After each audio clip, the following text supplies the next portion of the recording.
Are we filming? Yes, we are. So welcome to another podcast. First comment. Would love to see a video of you going through each of your organisers with a brief background, with brief background info of each. That would make a great video. I think it would, but it would be. I think it's a duplication of effort because I'm doing reviews of each binder, so it would be difficult, I think.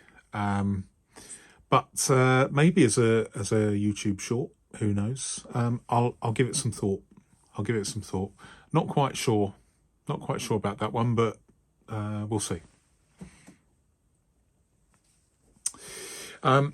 Filofax rings getting in the way. Try this. Okay, so in this video I was suggesting that one way round the problem with rings, it's a very popular video as well, interesting, was to just take the insert out, just take it out and then write on it and put it back. Okay, and I was suggesting that if you put it on a piece of leather, that actually holds the insert quite steady without having to use a second hand to press down and keep it steady. And this subscriber says, if we imagine that our Filofax is like a portable filing cabinet, we wouldn't try and write on a file without removing it. Well, that's a good point, really. I use personal size and I'm right-handed, so the left pages are problematic. It is, and for me, I'm left-handed, and the right-hand pages are problematic. It is best to remove pages to write on them. Well, I agree with that. A simple Filofax task-based management system.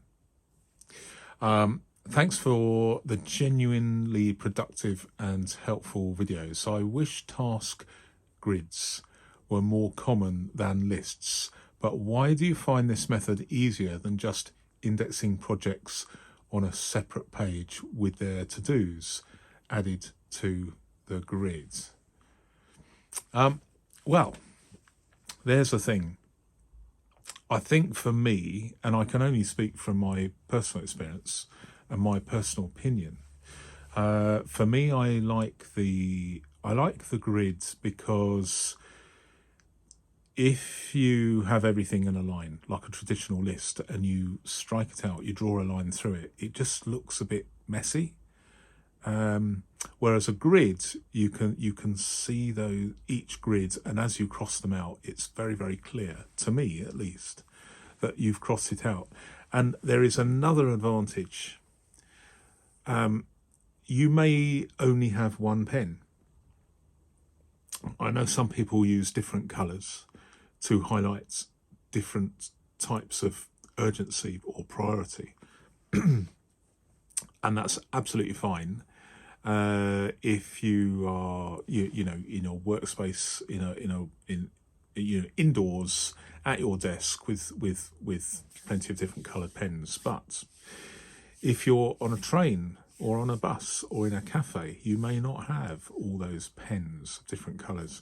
So what I like to do is, if something in my grid, my to-do grid, is urgent, I just draw a heavier line round the grid and it stands out so clearly, at least to me. So that's how I do it. But each their own. I mean, this is something where we have the advantage of being able to create our own to-do lists to our own personal convenience or satisfaction. So there's it is a very, very democratic thing, isn't it? So I'm happy with my grids, but people's mileage would vary. With leather products, I want to know where the leather is from, especially from the viewpoint of where the animals were raised. As we know, if we buy Filofax, we're not told where the leather comes from, generally. And that's is it a problem for me? Probably not. Is it a problem for other people? Well, this viewer says they want to know, and if it's possible to know, then that will be good for this person. I like the fact that with my recent additions, I mean, in fairness, let me have a look at this. This is a Gloucester vintage, nearly 50 years old, perhaps. It doesn't tell me where the leather comes from, and I don't know whether or not I have been made aware, or whether awareness was publicised at the time. I just don't know. I mean, it says calf leather, but maybe back in the day, it was possible, or Filofax themselves, the Filofax company, as it was back then, had made this sort of information available. I don't know. I mean, maybe they did, maybe they didn't. I don't know. But in a similar way, there's nothing on this. This is Pueblo leather from Italy. How do I know that? It doesn't actually say it in here, but in all the promotional material and on their website, they make it very, very clear where the leather comes from. And this is a Mee-Plus. I've also got a couple of plotters knocking about, and it is they make a great store by where these leathers came from. I've got one plotter with Pueblo leather from Italy, and I have another that's made of English bridal leather from England. So I don't know. With the Filofax brands, it would be interesting, wouldn't it? It'd be interesting to know where the leather comes from that they use. Yeah, I'd find that fascinating. I like the idea of keeping the leather on the rings for this purpose too. I would put a slit in the holes so I can easily pull the leather out and move it. Love this idea. So this is, again, where I was talking about removing the insert, putting it on a piece of leather, writing, and then putting it back. And this person likes the idea, but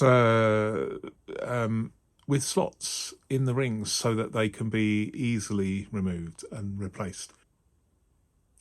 I have tried this. I have tried cutting slits and using those slits to remove the inserts without having to open and shut the rings. I think that it's doable, but not for me. Certainly not at the moment. I often take the pages out to write on them, especially when designing templates. Oh, that is so interesting. That is so interesting. I mean, please let us know, if you'd be so kind. Please share some of your templates with us. I think that'd be so interesting that someone out there is actually designing their own templates. I would love to see. Just being nosy, but let me know. I love an A5 Filofax for my diary and my budget book. But I find by the time I have a year's pages and some information I carry over from year to year, that removing the pages becomes a problem, especially at the beginning and the end of the year. You have so much paper on one side of the ring and it often slips off, and you have to remove paper over to the other half of the ring to close it. Are you able to get binders with larger size rings so this would not be a problem? Well, there are some. If you go for a vintage binder, personal size, You can look for a 4/5, so 1¼ inches, so very, very close to around about 30 millimeters in new money. And I believe there are some binders in the current range that go even bigger. I think the Norfolk is one of those, but I don't have a Norfolk at the moment. So please let me know what the ring size is. It'll be on the Filofax website. If I can, I will have a quick look, because I don't want to be lazy. I'll have a quick look, and then I will insert the details at this point right now on the screen. This whole thing about overstuffing a Filofax and then having difficulty with adding or removing inserts, that is an issue. I personally, I prefer not to overstuff. There is a natural limit after which it becomes difficult to add or insert. I mean, one of the things you can do if you're in that situation is attach an additional page to an insert, so it's not actually on the rings. Another option is to have some inserts in some of the pockets. And another option is, I know that a lot of people, because I have mentioned this as a suggestion when it has come up on social media. I've done it a few times, where someone says, "What can I do? I've just run out of room in my Filofax personal organizer. Is there anything I can do? Can I go even bigger?" Well, you could go bigger. You could go from personal to A5 or A5 to A4. But if you want to keep to a certain format, one way is to just carry 2 binders. I mean, the most I've carried, when I was moving house, I was carrying several in my bag, in my backpack.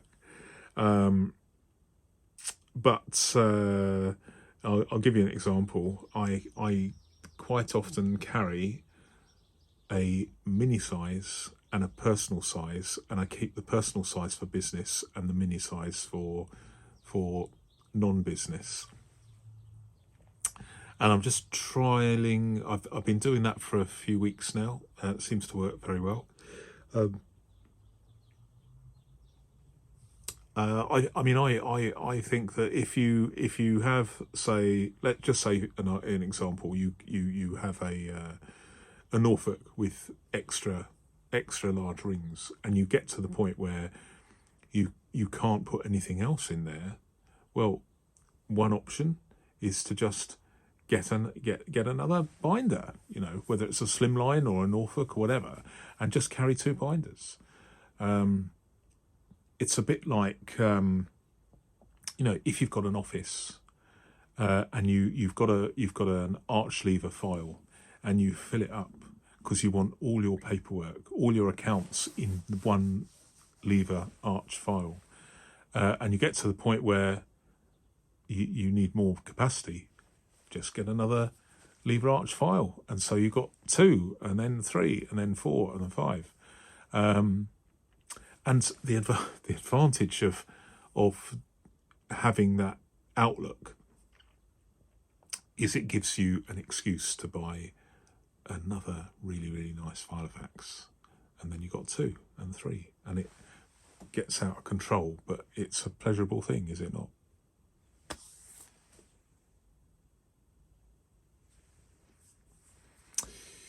Okay, so we're still on this issue of the paper, removing the paper, and so this person says, "Hold paper still with the other hand, even with a bound book. I have always done this. Or use a paper clip, more possible than your coat hanger." Now, I don't use the coat hanger outdoors.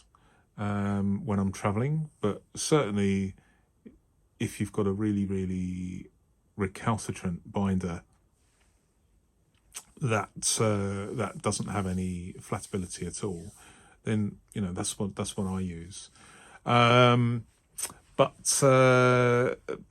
the issue with using the other hand is the fact that you may not have another hand. So let's say you are typically these days you are on the phone jotting things down that someone is talking about, or you're writing notes while you're having a conversation. You do not have another hand. You've got one hand up here and you're writing with this hand. So you only have two hands. So then you maybe tuck it under your chin and then use this hand instead to hold in it. Well, that's okay. But what if you're using a mouse? Or what if you're searching for things on an iPad or your phone? You're using your phone to bring up some data on your phone, or have a look at something in your email account. Well, you can't do that if it's under your chin here. You're using it with this hand, and you're writing with this hand. So this is why I think removing a page, an insert, if you like, from a Filofax is a good idea for that scenario, for that purpose. The person goes on to say, write in landscape. Well, that's a good idea. That's a good idea, so long as you have flatability sufficient so that the half of the binder that is opposing you doesn't just snap down onto your pen and fingers. Not every Filofax has good flatability, unfortunately, especially modern ones. So you may not be able to do that. If you can, it's a great idea. The only problem with that is if you have a gap, as you will have, between the diameter, the external diameter of the rings and the internal diameter of the hole on the actual Filofax insert, it will waggle a bit, and so you need to do something. You've got to find some way, if you're using just one hand, of stopping it waggling. And so again, this is why I suggest taking the insert out, putting it on a piece of leather, the flesh side of the leather. Use smaller holes. I find the 5.5mm standard punch far too big. Well, I kind of agree with the contributor here, because it is pretty big, but it is the standard kind of size that many punches have. You could have a smaller hole, but how small do you go? Could you find a personal size hole punch with 2mm diameter holes? Well, you might be able to, fair enough. But the tighter and tighter, if you want the holes to be tight enough so that the page is gripped by the rings, there's an interference fit, you would have to have a very, very good and very highly accurate hole punch to ensure alignment. Otherwise, it's going to be and you'd have to turn them over individually, maybe, in a worst case scenario, because the rings are too tight. One of the joys of a Filofax being used as a file of facts is that you can turn the pages over fairly easily. I think if you had an interference fit sufficient to hold the paper tightly so it wouldn't waggle, that would kind of make it difficult to turn over, shall we say, 100 pages, so in this situation, I would disagree with the contributor, but thank you for raising the points, and I think we should, if you want, we can discuss it. So leave a comment and and let me know what your thoughts are about my comments. Okay, so we're still on this Filofax rings getting in the way. This person says, also a lefty, I learnt to use an adapted tripod grasp where my pen is between my pointer finger and my index finger, and then keeping my hands below the pen tip. This keeps my hand from being on any rings or coils, and also keeps me from smudging the ink when using pens that don't dry quickly. So I'm just trying to imagine that. So between my pointer finger, so I'm assuming this is the pointer finger, and then let's do this, the pointer finger, and then the index finger. So which is the index finger? Pointer finger and index finger. And then keep my hand below the grip. Now, is this how you're gripping your pen? Forgive me if I'm getting it wrong, but let me know. Let me know whether this is right. So this keeps my hand from being on any rings or coils, and also keeps me from smudging the ink. So I'm just trying it, if I can.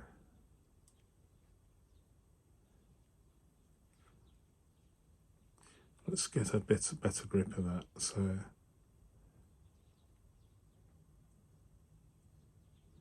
actually, I mean, I could do that. It would take some getting used to, but you know, I think that's a possibility.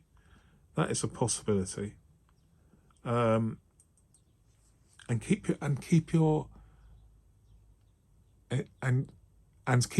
my hand below the pen tip. I'm struggling with that one. Make a video if you can, showing your technique, because I'd really like to find out a bit more about that, if you wouldn't mind. Thank you. Early access, Moleskine reflections. I like the opposing page idea. I don't have a Hobonichi 5-year journal, but I believe it will work on it well. There is an empty right-hand page on each spread. This is where I suggested that, due to, in part, have I got it here? No, I haven't got it here. I'm looking. It must be in the. I have got it.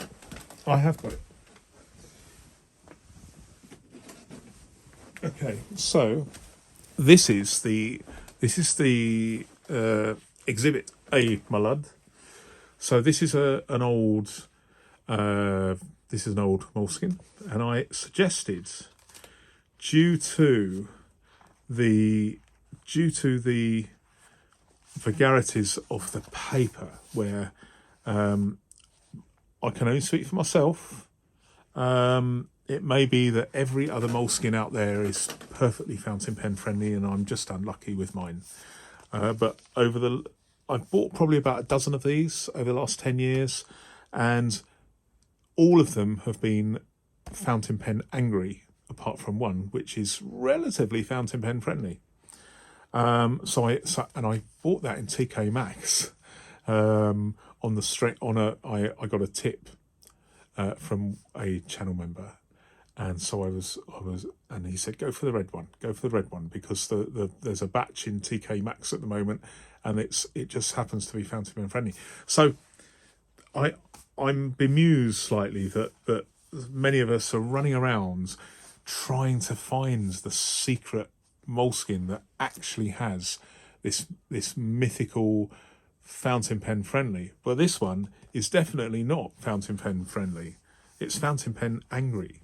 But I suggested that if you can buy these cheap, and you can, TK Maxx, you know, instead of paying £18 for one of these, just pay £5 or £6 in TK Maxx.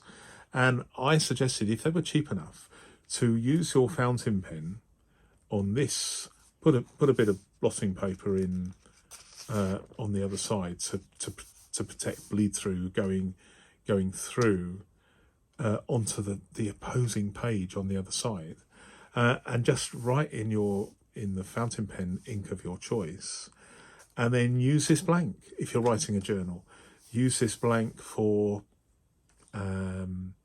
almost like pencil notes, margins, things that you could add in the future, because it's interesting. In 500 years' time, if your journal survives, going down through your descendants, what you scribble on this side will be just as interesting as what you write in fountain pen ink on this side. So what this person said is, I like the opposing page idea.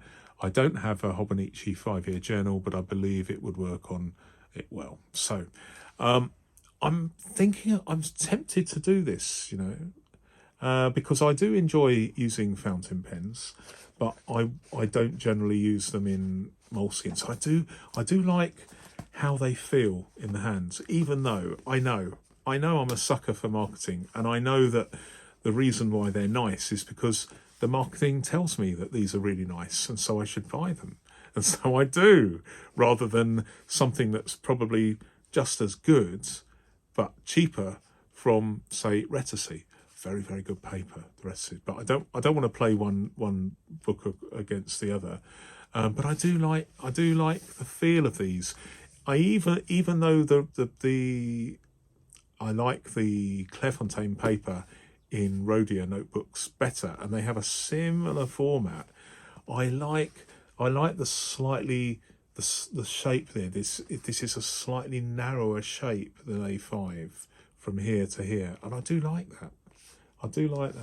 So it depends whether I can get them cheap, and they when they look shabby and battered like this one, they have a certain charm that I really, really like, and I know a lot of people out there love them. So that is my idea. Okay. The review of my Mee-Plus here, and I was comparing it to my plotter. And someone says, do they currently sell the cover ring protectors? Not on their site. And I was going to check, but then another contributor said yes. They do include them in the sale. Plotter don't, but Mee-Plus do. So I'm very, very grateful to that contributor for letting me know. That's only one, but check for yourself on their website. Find out what the score is. But it looks like they come as standard, which is fantastic. Right. Well, this is a long one. So here we go. This is from a regular contributor, Fast and Curious. I do like that channel name. Okay. As for 6-ring vest pocket-sized ring binders, I recently came across the Mignon Paris ring binders, an old upmarket former family brand that, since 1993, are part of Exacompte / Clairefontaine. They have really interesting. They have really interesting portfolio of slightly unusual narrow organiseurs. I like that. I haven't actually checked this out, but it sounds fabulous. So I am going to have a look.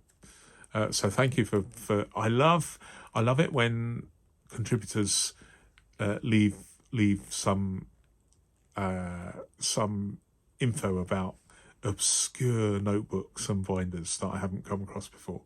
I have heard of Mignon, but I didn't realise they were part of Exacompte / Clairefontaine.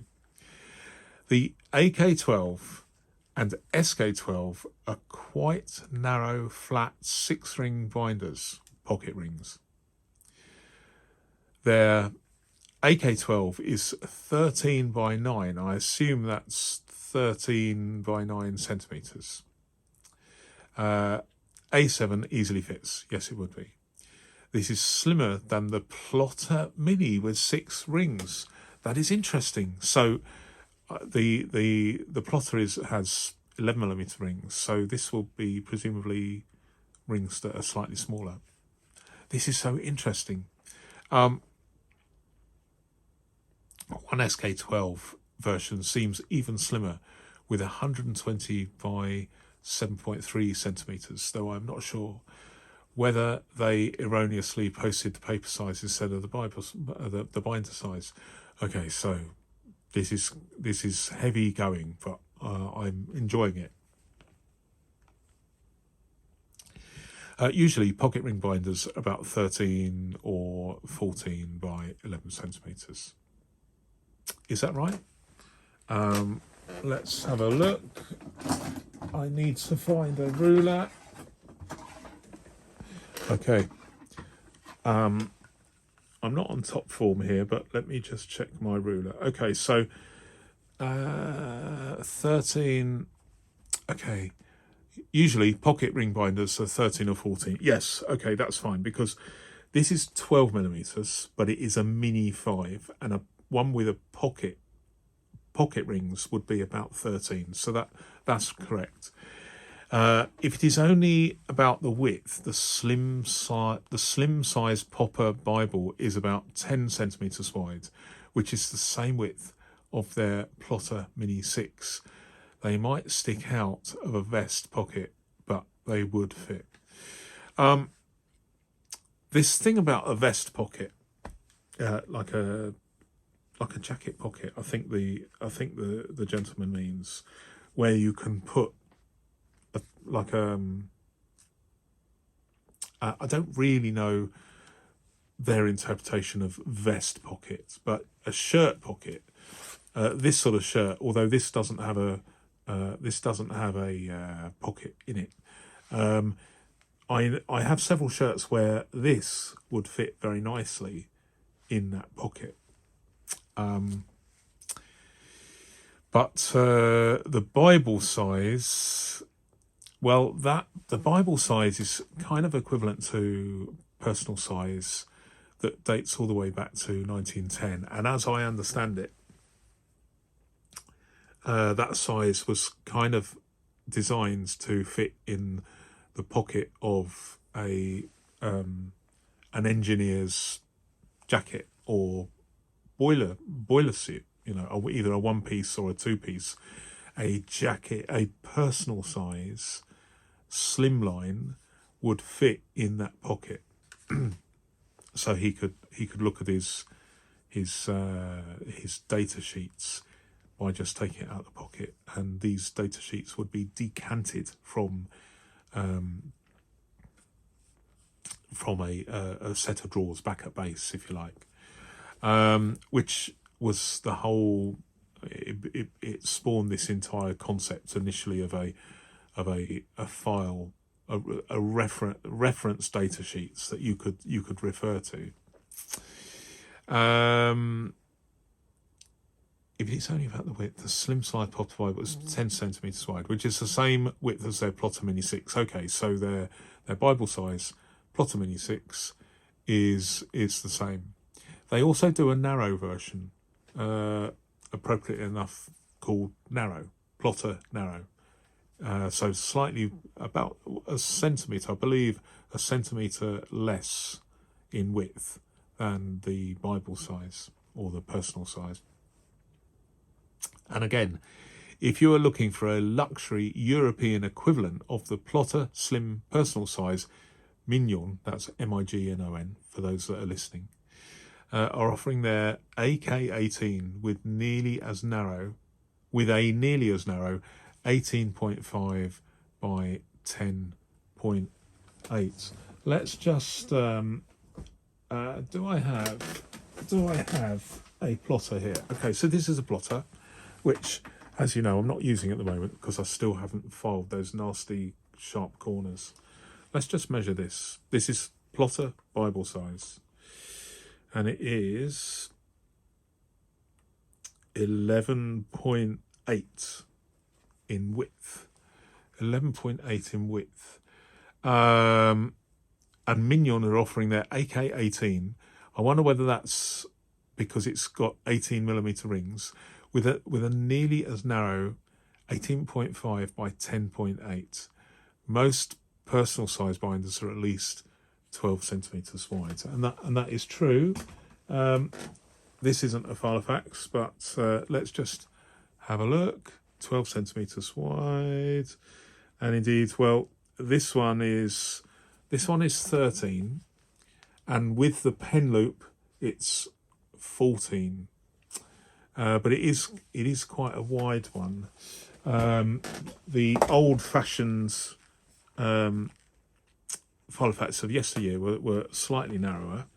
This one is a Gloucester, and it doesn't have a pen loop or a retaining strap, and this is 12.2, so considerably less in width. This is a 5.4 traditional vintage Filofax Winchester, and we'll have a look at that. This is, with the pen loop, 15. So quite wide because of the pen loop. Oh dear.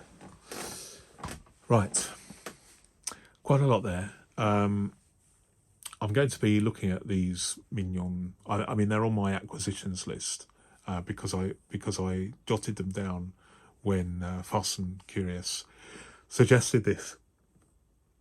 I have seen them on eBay go for reasonable money, but only a couple in the last few months.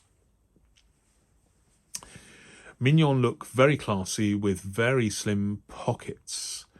Very desirable. Similar pricing to Plotter, so I mean it's expensive. Though shipping within Europe should be cheaper, yeah. TEBE is offering very slim minis as well. TB number 10. In brackets, the pocket is 13.3 by 10 centimeters. TB number 13, similar pricing to Mignon. More budget friendly are the Success Agenda size junior ring binders. The Lorig models look relatively narrow, though Success Agenda does not publish the exact dimensions. Great quality, and I have a hunch that the Success Agenda are producing some binders from Mignon and Mulberry. That's an interesting thing about the Mulberry, because as I understood it, Mulberry ring binders are made, certainly were made, maybe are made in elsewhere, not in England. Now, there was a kind of a management upset with Mulberry. It's something you can look for, but basically the original owner or shareholder kind of got pushed out some time ago. So I'm not really sure what's happening with Mulberry. Maybe I should reacquaint myself with the situation. But that's interesting. That's very, very interesting. Okay, that's enough of that. Thank you, Fast and Curious. Very, very interesting indeed. I'm going to give you the comment of the week there. Moleskine Reflections again. I gave up on Moleskine, and I was using them since my university days back in the 1990s. The quality of the material has gone way down in my view. Using a Lamy 200 medium nib, the ink bleeds through and there is definite show through. The customer service is non-existent, and Moleskine has the audacity to block your comment with, I think, maximum 125 characters. Something indecently limiting. Yeah, I have found this now and again, that the comments are comments from the comment field on some websites is very, very limited, probably so you can't give exact details. Interesting. Finally, the price has skyrocketed, although you can get them cheaply at TK Maxx if you're lucky enough to have a TK Maxx near you. I write in these books only with fountain pens, so Moleskine is useless. I like the idea of writing only on the right side, but still would not want it to be because of the poor quality of the paper. In short, I have moved to Lamy, not entirely satisfied, but definitely a more enjoyable experience. Pencil, personally, I'm a fan of the Stedler mechanical pen. Fantastic piece of engineering, beautiful writing instrument. What is that brand you are suggesting? I'm glad I stumbled on your channel. I'm subscribing right now and look forward to visiting your channel. Regards. Okay, so thank you very much for that. I really appreciate that. That's lovely to get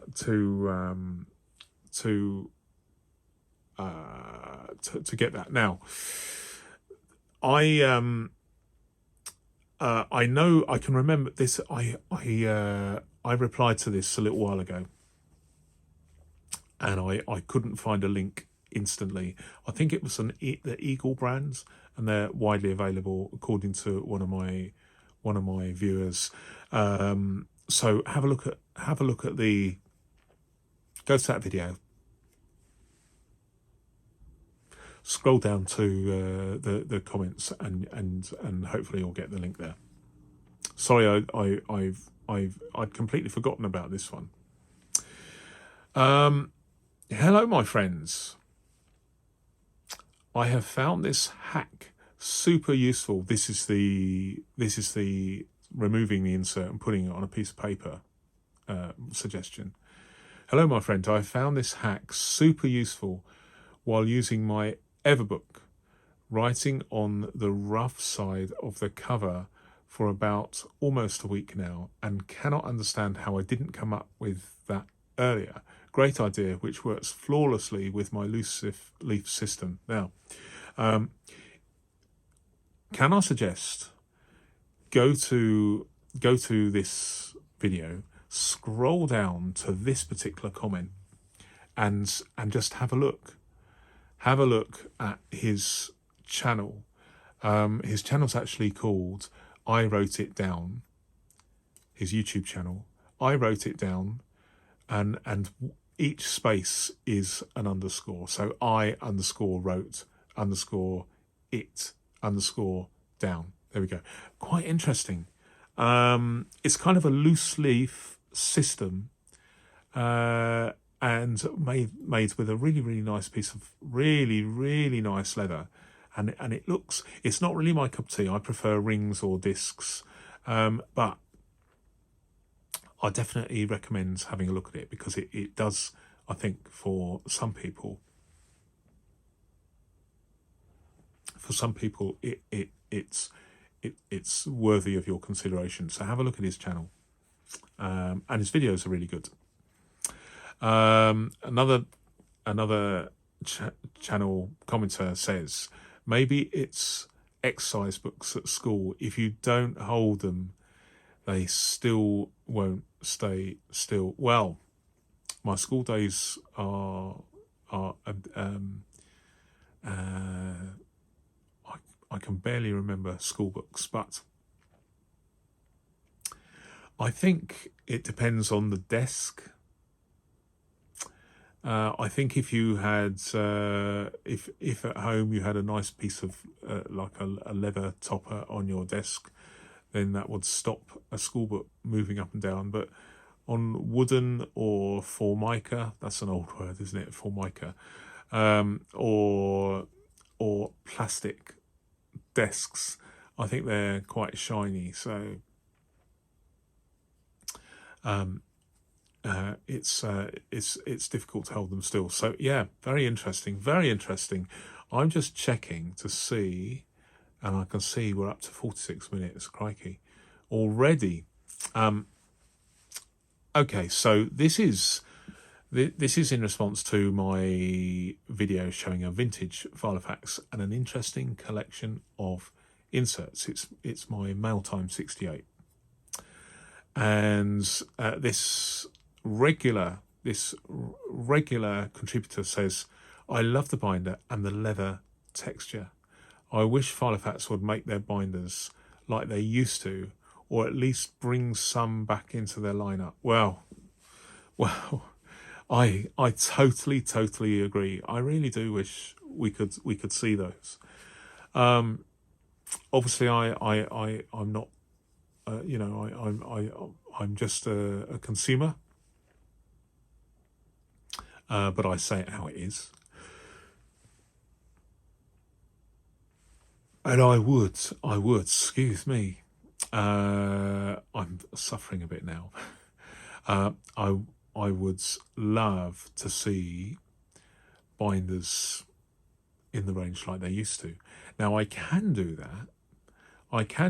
They still make them like they used to, but only for the Japanese market, and I'm in the UK. So I could look on eBay periodically, set up an email alert, and then just occasionally buyers in Japan sell them. They're like resellers, and they typically go for $400 or $500. That's quite a lot of money. But who knows whether I will or not. It's just an interesting thing, very frustrating. But of course,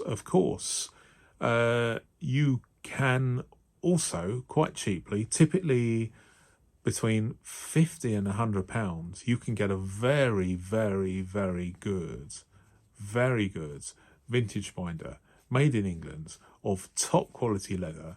If you're into flatability, then get one with a bit of wear. I know not everybody wants like a clearly second-hand used binder, but I like that far more than one that's been stuck in a drawer and the leather has kind of stiffened a little bit, but it's essentially almost a new. It looks new because it's never been used. So they come up on eBay quite often. But I share the viewers' sentiment there. You know, I wish Filofax did make these, but hey ho. Right. I wanted to ask, I found a Filofax online called The Bridge. Is that a Filofax product? And is it vintage? Okay, so it's not a Filofax product. Separate company, different company, but excellent quality. Very, very high quality. Absolutely lovely. I don't own one, but when the right one comes up, I will buy one and I will review it, and then I will either keep it or sell it on. But they do seem to be made of some really nice, thick, full thickness leather. If price is not much of an issue, you can just as well buy a Moleskine sketchbook, which has way thicker paper, so it won't bleed through, even if you spill buckets on it. Personally, I don't care about bleed through at all. I agree one could ditch Moleskine if you're buying a lot of them, e.g. Moleskine's agendas bought yearly may get expensive. But diaries bought once every few years, not expensive at all. I mean, I agree. That is something one could try. I do have a few notebooks that are actually sketchbooks that I have tested from time to time, like that yellow Talons sketchbook from, I believe, Belgium or the Netherlands. Not quite sure.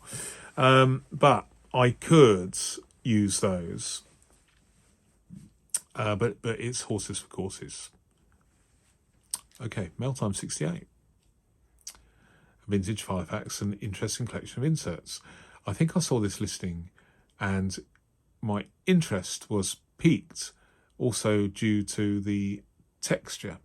Great find. I love finding odd inserts, like the B-sides of the Traveller's Company ones. I'm not quite sure what you mean there. So please elaborate and I'll comment further. But I agree. I love this sort of listing. I absolutely love it. And this contributor saw this very listing that I won on eBay. Interesting. But get back to me on that. Immersive Voice says, "Hi Neil, question for the pod. Have you ever thought about making your own planner by buying full grain leather and rings from AliExpress? I could never afford a Plotter Mini 5, but made my own using 15mm rings instead of 11mm because I couldn't find 11mm rings and it cost me a fraction of the price." Well, I would love to see your binder. So maybe a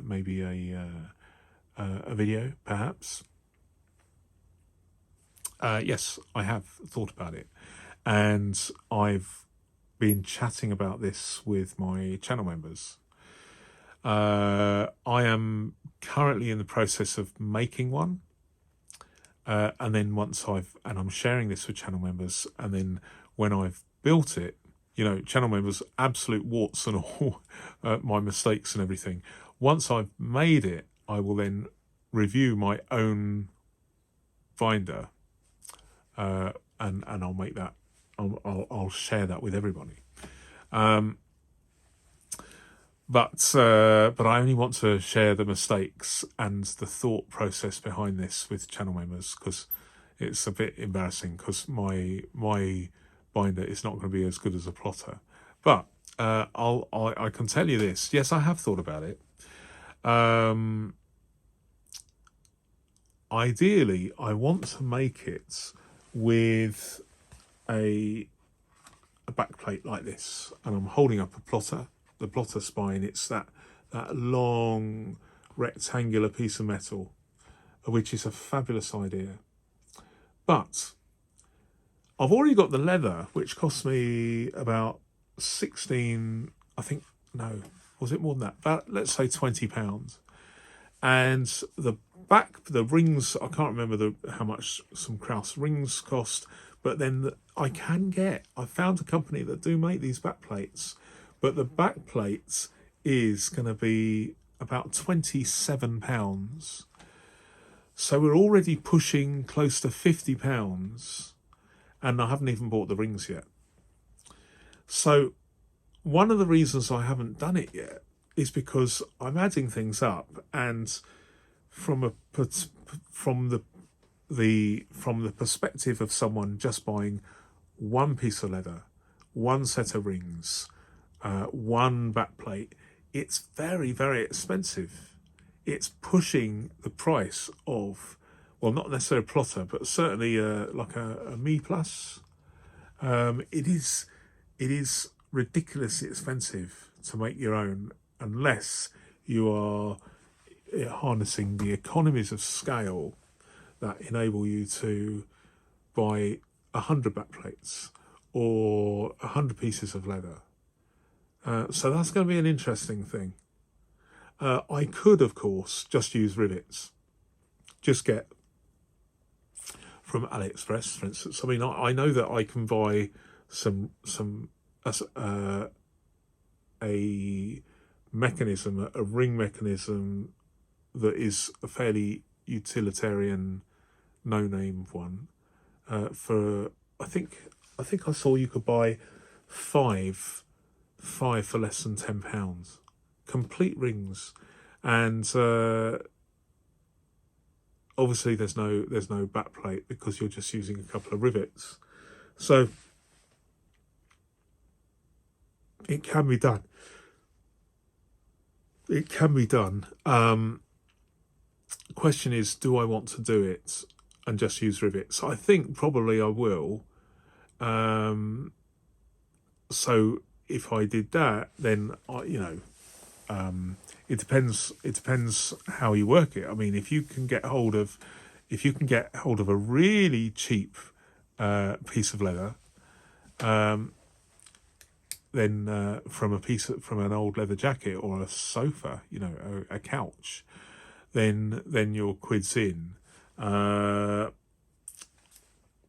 even a large wallet, a large gentleman's wallet, and then unthread everything.